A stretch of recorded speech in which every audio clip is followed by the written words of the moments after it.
Hello student, स्वागत है आपका आईसीटी वर्चुअल क्लासेस में। मैं हूं कविता, आपकी साइंस टीचर। उम्मीद करती हूं आप सभी अच्छे होंगे और स्वस्थ होंगे।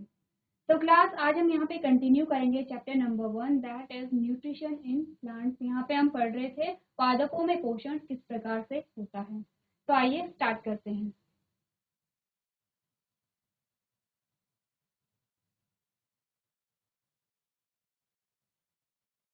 चलिए, तो हमने बात की थी यहाँ पे मोड्स ऑफ न्यूट्रिशन की। न्यूट्रिशन के प्रकार कितने हमारे पास आते हैं। हमने कहा दो प्रकार के न्यूट्रिशन हमारे पास आते हैं, ऑटोट्रॉपिक न्यूट्रिशन और हेटेरोट्रॉपिक न्यूट्रिशन, यानी कि स्वपोषी पोषण और परपोषी पोषण। जैसे कि नाम ही इंडिकेट कर रहा है कि स्वपोषी पोषण में जो पेड़ पौधे होंगे या फिर जो जीव होंगे वो अपने भोजन का निर्माण स्वयं करेंगे। जो अपने भोजन का निर्माण स्वयं करेगा उसे हम स्वपोषी कहेंगे, और इसके एग्जाम्पल हमारे पास आते हैं पादप। वही अगर हम बात करें हेटेरोट्रॉपिक न्यूट्रिशन की, तो हमने कहा वे जीव जो अपने भोजन का निर्माण स्वयं नहीं कर पाते हैं और अपने भोजन के लिए या तो किसी अन्य पादप पर निर्भर करते हैं या फिर किसी जंतु पर निर्भर करते हैं, उन्हें हम क्या कहते हैं, परपोषी कहते हैं। जितने भी जीव हैं, जितने भी जंतु हैं, सारे ही क्या हैं, परपोषी यहाँ पे होते हैं। नेक्स्ट जो हेडिंग हमारे पास आती है वो है फोटोसिंथेसिस के बारे में। अब हम पढ़ेंगे जो फोटोसिंथेसिस है वो क्या होती है।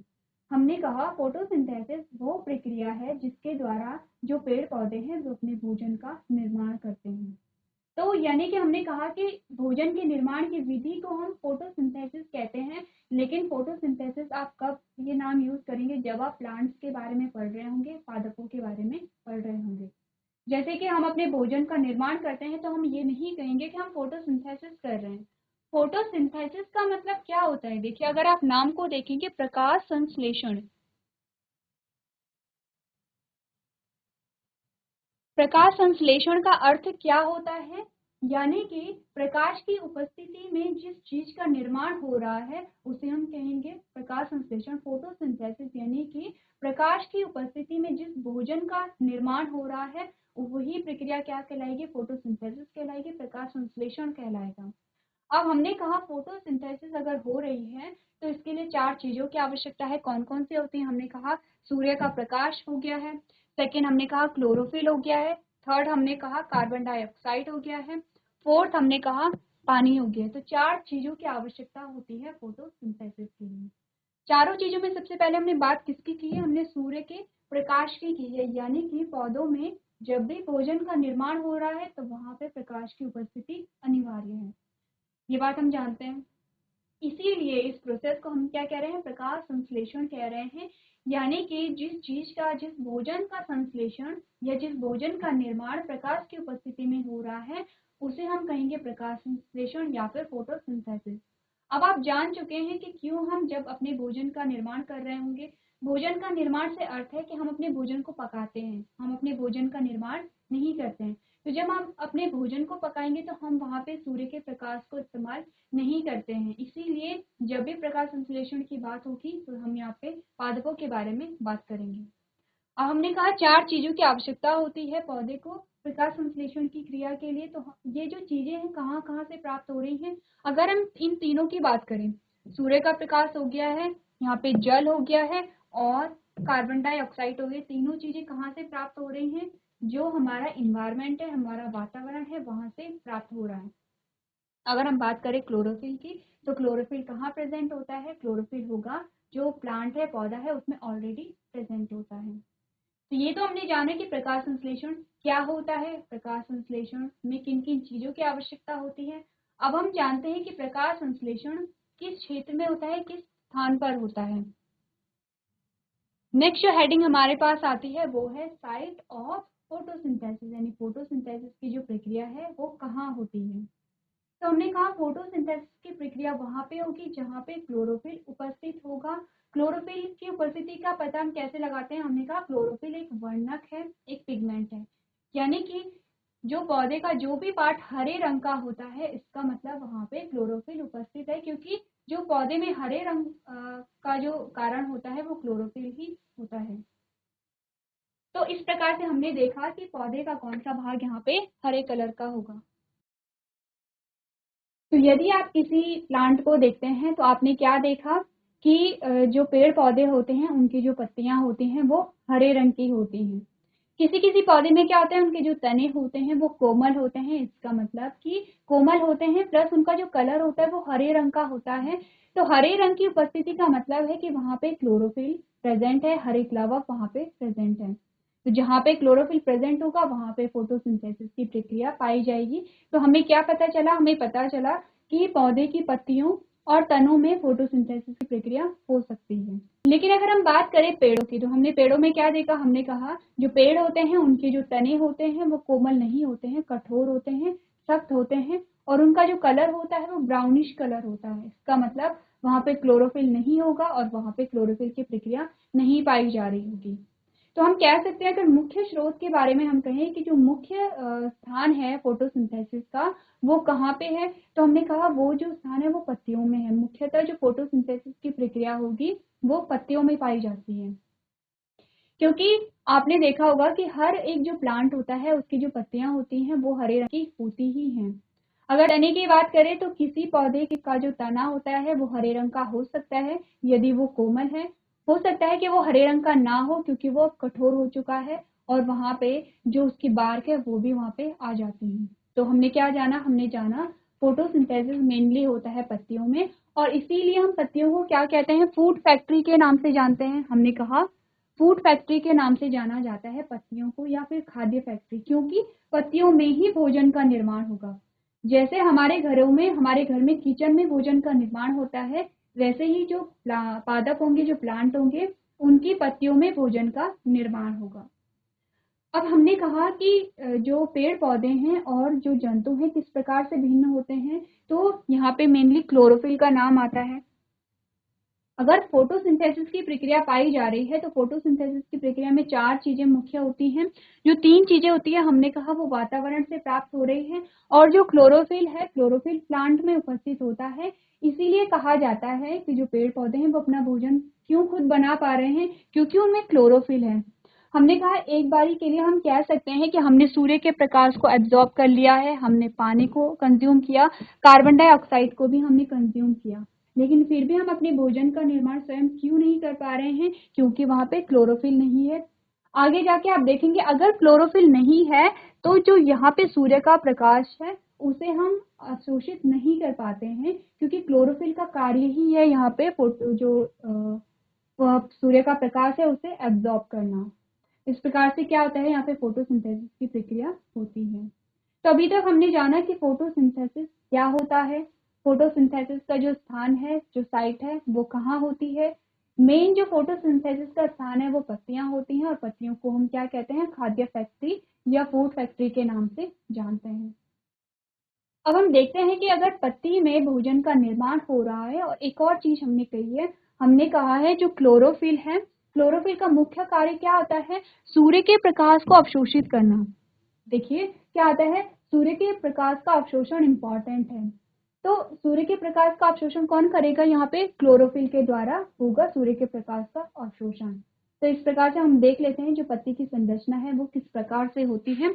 तो एक तो हमारे पास आ गया, हमने कहा सूर्य के प्रकाश को क्लोरोफिल ने अवशोषित किया है। लेकिन अगर हम बात करें कार्बन डाइऑक्साइड की और जल की, तो इनका अवशोषण किस प्रकार से होता है। हमने कहा जल का जो अवशोषण होगा वो प्लांट की जड़ों के द्वारा होता है। जो प्लांट की, जो पौधे की जड़ होती है वो मिट्टी में घुलनशील जो जल होता है उसे अवशोषित कर लेती है।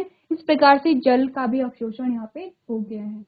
अब लास्ट हमारे पास बचा है यहाँ पे कार्बन डाइऑक्साइड। अब जो कार्बन डाइऑक्साइड है वो किस प्रकार से अवशोषित होगा, ये हम तब पता लगा पाएंगे जब हमें पत्ती की संरचना पता होगी। तो अब हम देखेंगे पत्ती की संरचना। तो यहाँ पे जो पत्तियां हैं,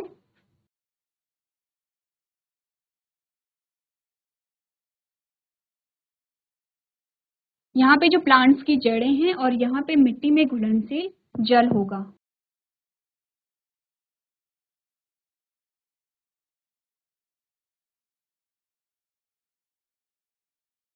तो क्या होगा, यहाँ पे जो मिट्टी में घुलनशील जल है वो जड़ अवशोषित यहाँ पे कर लेगी।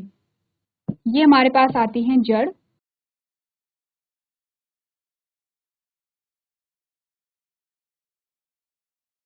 ये हमने कहा पत्ती। अब पानी का अवशोषण जड़ों के द्वारा हो रहा है। हमने कहा ये जो आपको ग्रीन कलर का पिगमेंट दिख रहा है, ये क्या करेगा, सूर्य के प्रकाश को अवशोषित करेगा। दो चीजें हो गई हैं। तीसरा, क्लोरोफिल यहाँ पे ऑलरेडी प्रेजेंट है। चौथा, हमने कहा जो कार्बन डाइऑक्साइड है वो किस प्रकार से अवशोषित होगा, तो उसके लिए हमें देखना पड़ेगा पत्ती का डायग्राम। अगर हम पत्ती के डायग्राम को देखें तो हमें यहाँ पे कुछ इस प्रकार की संरचना दिखाई देगी। अब ये सिर्फ ये जो संरचना है इसे हम कहते हैं स्टोमेटा।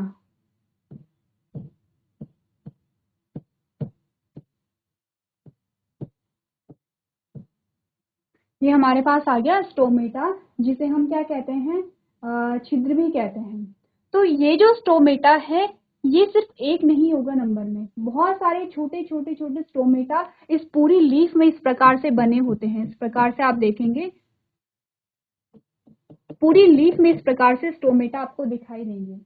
वैसे तो नॉर्मली भी हम ये स्टोमेटा देख सकते हैं, लेकिन आप अगर पत्ती को कुछ इस प्रकार से पकड़ के देखेंगे आपको साफ तौर पर ये जो स्टोमेटा हैं, ये जो छोटे छोटे छिद्र हैं, ये आप देख सकते हैं। और इन छिद्रों को हम क्या कहते हैं, स्टोमेटा यहाँ पे कहते हैं। ये बात क्लियर है। तो हमने सिर्फ बहुत सारे असंख्य स्टोमेटा यहाँ पे पाए जाएंगे, यानी कि अनगिनत स्टोमेटा पाए जाएंगे। हमने सिर्फ एक स्टोमेटा को यहाँ पे बनाया है, और इस स्टोमेटा को भी अगर हम यहाँ पे बड़ा करके देखें, जूम करके देखें, तो किस प्रकार की संरचना हमारे पास आती है।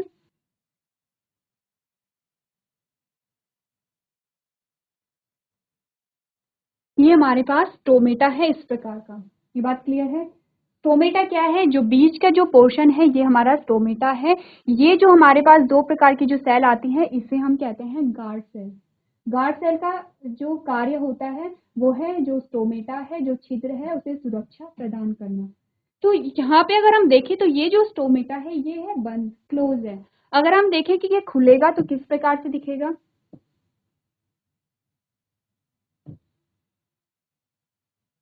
देखिए। अब ये जो स्टोमेटा है इस प्रकार से हो गया है, ये ओपन हो गया है, खुल गया है।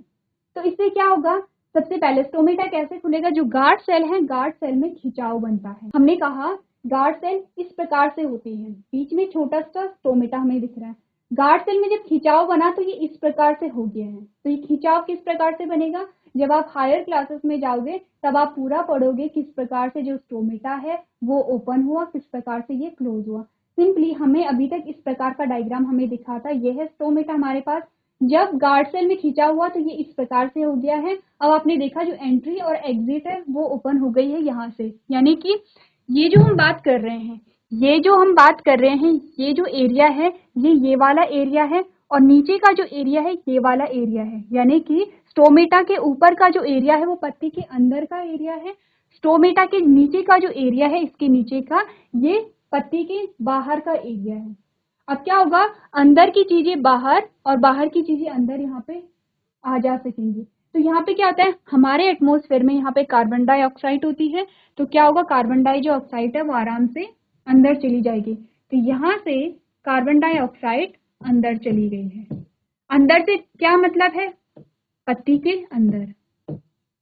ये बात क्लियर आपको हो गई है। यहाँ से क्या हुआ, स्टोमेटा, लेकिन ध्यान रखेंगे कार्बन डाइऑक्साइड अंदर तब जाएगी जब स्टोमेटा कैसे होंगे, ओपन होंगे। तो यहाँ पे हम लिख लेते हैं ओपन और क्लोज। ये ओपन है और ये है क्लोज। ये स्टोमेटा क्लोज है, ये स्टोमेटा ओपन है। तो कार्बन डाइऑक्साइड बाहर से अंदर तभी जाएगी जब स्टोमेटा ओपन होंगे। दूसरी चीज आपको ये याद रखनी है, स्टोमेटा हमेशा ओपन नहीं होते हैं। जैसे कि मैंने आपको बताया कि अगर क्लोज है ओपन है तो इससे आप आइडिया लगा पा रहे होंगे। इसका मतलब है कि जो स्टोमेटा है वो हमेशा ओपन नहीं रहता है। ज्यादातर जो स्टोमेटा होते हैं, जो छिद्र होते हैं, स्टोमेटा का अर्थ है छिद्र, और अगर आप स्पेसिफिक कहेंगे तो हम इसे स्टोमेटा ही यहाँ पे कहेंगे। तो हमने कहा ज्यादातर जो स्टोमेटा होते हैं वो क्लोज होते हैं, कुछ ही टाइम में ये ओपन होते हैं। इसी टाइम में क्या होगा, बाहर से जो कार्बन डाइऑक्साइड है वो अंदर चली गई, यानी कि अंदर यहाँ पे चली गई। अब क्या होता है, चारों चीजें इस प्लांट को, इस पत्ती को मिल गई है। कौन कौन सी है वो चारों चीजें, हमने कहा सूर्य के प्रकाश को क्लोरोफिल ने ले लिया है। क्लोरोफिल ऑलरेडी प्रेजेंट था, एक चीज हो गई है। क्लोरोफिल का कार्य ही यही है कि जो सूर्य का प्रकाश है उसे अवशोषित करना। दूसरी चीज आ गई है। तीसरा हमने कहा कि जो जड़ है, जड़ से जो जल है वो यहाँ पे पहुंच गया है। यहाँ से क्या होगा, जो जल होगा वो पत्ती में पहुंच जाएगा। जल यहाँ पे पहुंच गया है।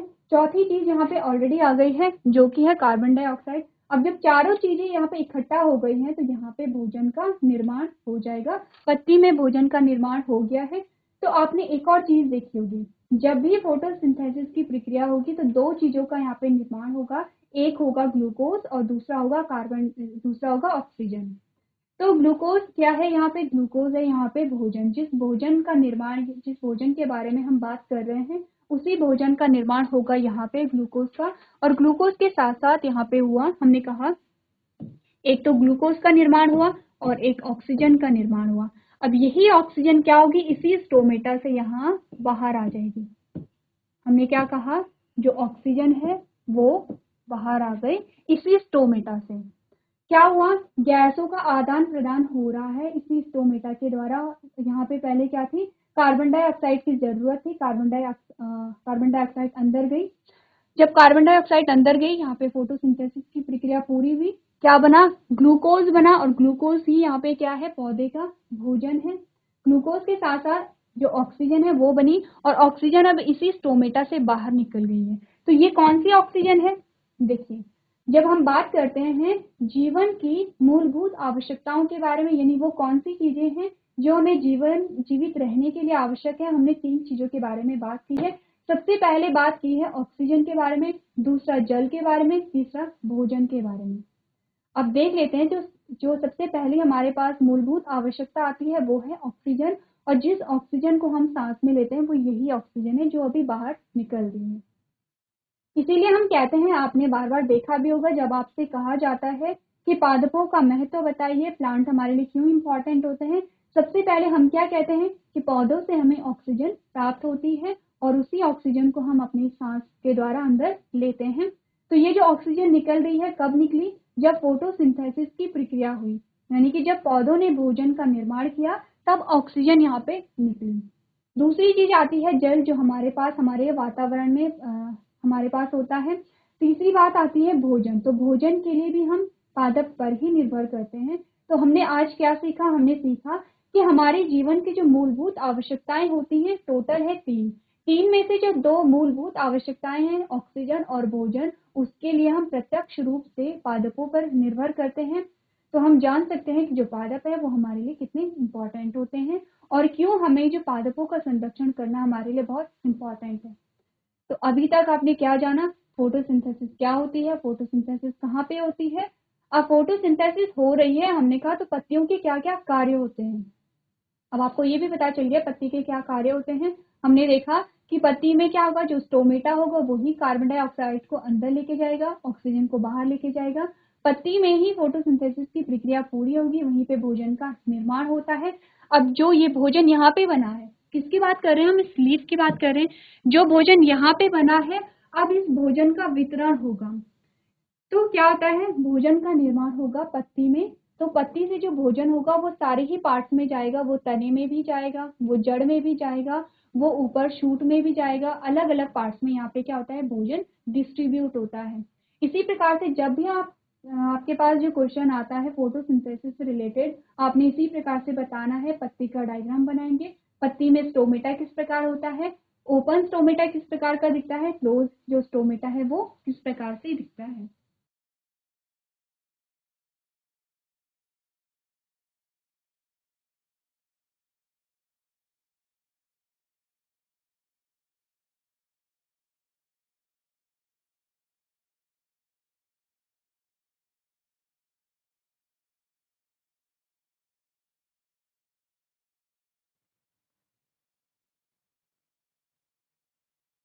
तो क्लास, आज हमने जाना है फोटोसिंथेसिस की प्रक्रिया किस प्रकार से होती है। जो हमारा नेक्स्ट लेक्चर होगा उसमें हम देखेंगे फोटोसिंथेसिस को हम रिएक्शन के माध्यम से समझेंगे।